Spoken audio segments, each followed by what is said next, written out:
दोस्तों, क्या आप मानेंगे कि एक मंत्र ऐसा भी है जो आपकी सभी बाधाओं को चुटकियों में दूर कर सकता है। और एक देवता ऐसे हैं जिनसे भूत प्रेत डर कर उल्टे पांव भाग जाते हैं। क्या आप बता सकते हैं उनका नाम? अगर आप वास्तव में हिंदू धर्म और सनातन धर्म को मानते हैं तो हमें आपको यह बताने की ज़रूरत नहीं है कि केवल एक हनुमान जी ही हैं जो कलयुग के चिरंजीवी देवता कहे जाते हैं, जिनके बारे में यह कहा जाता है कि भूत पिशाच निकट नहीं आवे, महावीर जब नाम सुनावे। तो दोस्तों, यह तो सभी जानते हैं कि बागेश्वर धाम बालाजी महाराज का सिद्ध मंदिर है और यहाँ के महंत पंडित धीरेन्द्र कृष्ण शास्त्री जी बालाजी के परम भक्त माने जाते हैं।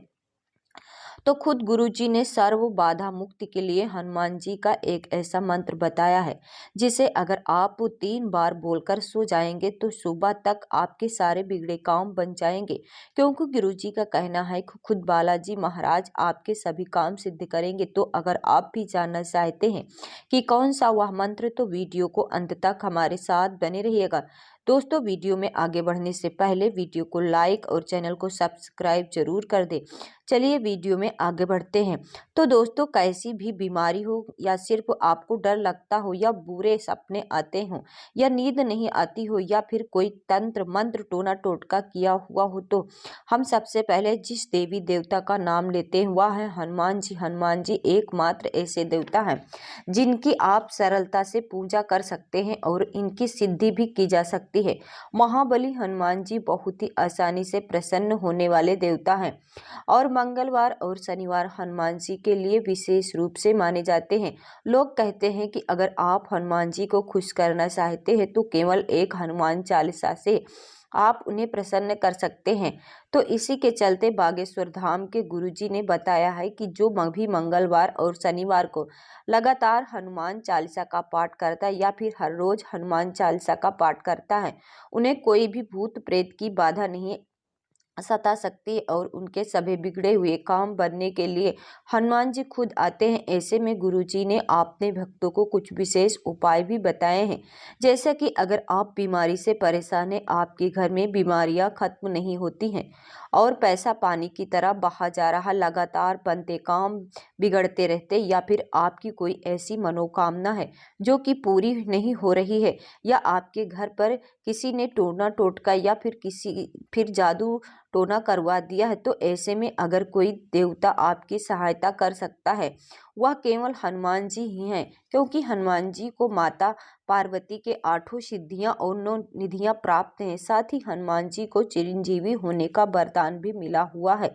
तो ब्रह्मांड में जितनी भी सिद्धियां मौजूद है सभी हनुमान जी के बस में है। तभी तो खुद सूर्यदेव और शनिदेव जैसे देवता भी हनुमान जी से भय खाते हैं। और आप हनुमान जी को खुश करना चाहते हैं तो आपको केवल हनुमान चालीसा का पाठ करना होता है।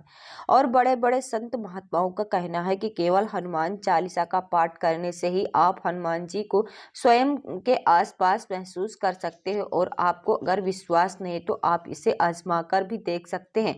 साथ ही गुरुजी ने कहा है कि अगर आप मंगलवार वाले दिन हनुमान जी के मंदिर में एक शुद्ध देसी घी का दीपक जलाते हैं तो भी हनुमान जी बहुत जल्दी आपकी मनोकामनाओं को पूर्ण कर देते हैं। साथ ही अगर वह दीपक आपने आटे का बनाया है तब तो यह सोने पर सुहागा हो जाता है, क्योंकि आटे के दीपक में दीप प्रज्वलित करने से उसकी शक्ति 100 गुना ज्यादा बढ़ जाती है। और वहीं जो लोग हनुमान जी को विशेष तरीके से प्रसन्न करना चाहते हैं या अपनी कोई विशेष इच्छा पूर्ति चाहते हैं तो वह हनुमान जी का वीर चरित्र, सुंदर कांड और किष्किंधा कांड का पाठ आपने घर पर 7 मंगलवार और शनिवार वाले दिन कर सकते हैं।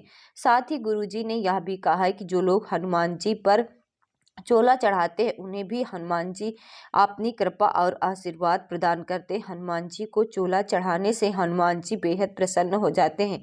क्योंकि एक बार माता सीता जब आप मांग भर रही थी तभी हनुमान जी ने उनके कक्ष में जाकर उनसे पूछा कि माता सीता आप यह क्या कर रही। तब सीता माता ने उन्हें बताया कि वह सिंदूर लगा रही और इस सिंदूर को लगाने से उनके श्री राम की आयु बढ़ती है और वह खुश होते हैं। बस इसी बात को सुनकर हनुमान जी ने अपने पूरे शरीर पर सिंदूर लगा लिया और तभी से ये कहा जाने लगा कि जो भी हनुमान जी पर सिंदूर लगाता है उससे श्री राम की आयु बढ़ती है और श्री राम को प्रसन्नता होती है। तो जो भी भक्त श्री राम को प्रसन्न करने का प्रयास करते हैं, हनुमान जी ने खुद ब खुद उनके प्रसन्न हो जाते हैं। गुरु जी ने कहा है कि जो भी भक्त हनुमान जी को खुश करना चाहता है तो उन्हें शनिवार और मंगलवार वाले दिन उनकी मूर्ति पर चोला जरूर चढ़ाना चाहिए। इसी के साथ में बागेश्वर धाम बालाजी सरकार के दरबार में हर कोई अर्जी लगाना चाहता है तो उन्हें एक इसका भी सरल उपाय है, अपने भक्तों ने बताया है। जो भी भक्त उनके दरबार में अर्जी और पेशी लगाना चाहते हैं लेकिन उनकी अर्जी नहीं लग पा रही है या फिर वे अपने घर से बागेश्वर धाम नहीं जा पा रहे तो वह अपने घर पर बैठकर भी पेशी और अर्जी लगा सकते हैं। उन्हें ज़्यादा कुछ नहीं करना है, केवल एक नारियल लेना है और उसे लाल कपड़े में बांध लेना है। इसके अलावा उस नारियल पर 7 बार मौली लपेटना है और बागेश्वर धाम बालाजी का नाम लेते हुए और ओम बागेश्वर वीर वीराय हु फट स्वाहा का जाप करना है और इस नारियल को अपने घर के मंदिर में रख देना है। और कोई भक्त ऐसा करता है तो उसकी पेशी मान ली जाती है और बागेश्वर धाम बालाजी सरकार जल्द ही उसकी अर्जी स्वीकार कर लेते। इसी के साथ उन्होंने अपने घर पर भूत बाधा को दूर करने के एक अचूक उपाय भी बताया। गुरुजी कहते हैं कि अगर आपको ऐसा लगता है कि आपके घर में भूत प्रेत की बाधा या फिर किसी इंसान के ऊपर किसी बुरी आत्मा का साया है तो आप हनुमान जी का नाम लेकर एक नारियल ले लीजिए और इसको लाल चुनरी में लपेटकर इस पर 11 बार मौली लगाएं और कम से कम 108 बार बागेश्वर धाम के महामंत्र का जाप करें। इससे हनुमान जी से प्रार्थना कर धूप दीप और नैवेद्य से सिद्ध करो और फिर हनुमान जी से कहें कि हनुमान जी अब हम आपके भरोसे हैं, हमारे हित अहित आपके हाथ में है, आप जैसा चाहे वैसा हमारे साथ करना। और फिर इस नारियल को आपने घर के मंदिर में रख दे। जल्दी से जल्दी बागेश्वर धाम आपका प्रयास करें। बागेश्वर धाम आने के बाद इसी नारियल की पेशी लगाएं और फिर इसे वहीं पर पीपल के पेड़ में बांधे। ऐसा करने से घर की जितनी भी भूत बाधा होगी वह सब बागेश्वर धाम की सुलझा देंगे। अगर आप अपनी कृपा और आशीर्वाद बनाए रखना चाहे तो दोस्तों इसी के साथ गुरुजी ने अपने भक्तों को एक सर्वबाधा मंत्र भी बताया। दरअसल होता क्या कि हमारे जीवन में कई सारी परेशानियां तो हम इससे उलझ जाते हैं।